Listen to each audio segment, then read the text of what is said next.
Pergerakan penumpang arus balik di Pelabuhan Nusantara Parepare, Sulawesi Selatan mulai padat.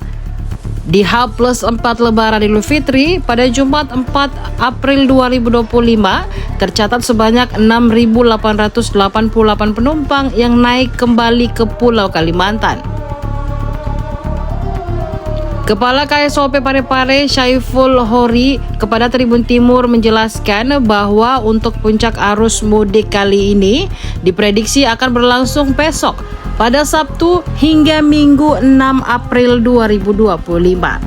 Kata dia, pihaknya memprediksikan akan ada lonjakan penumpang di arus balik mudik 2025 dengan persentase kenaikan sekitar 13,5%. Dia juga mengutarakan sebanyak 15 armada kapal yang akan disiapkan untuk mengangkut penumpang di masa arus balik mudik tahun ini. Sebelumnya, sebanyak 25.683 penumpang yang turun di Pelabuhan Nusantara Parepare pada masa arus mudik Lebaran 2025. Rata-rata penumpang yang melakukan mudik melalui Pelabuhan Nusantara Parepare berasal dari Pulau Kalimantan hingga negeri jiran Malaysia.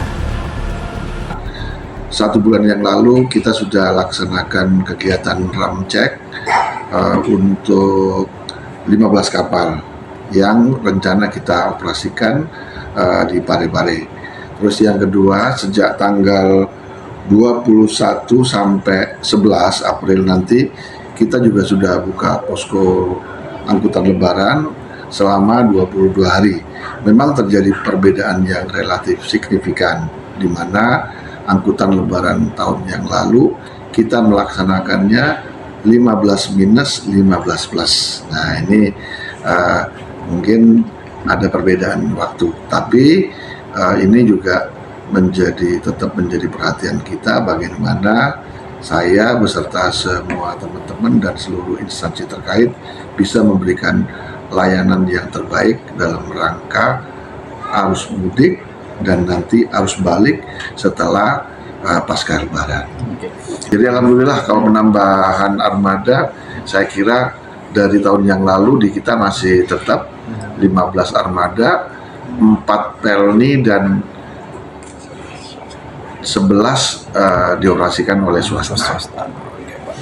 Download Tribun X sekarang, menghadirkan lokal menjadi Indonesia.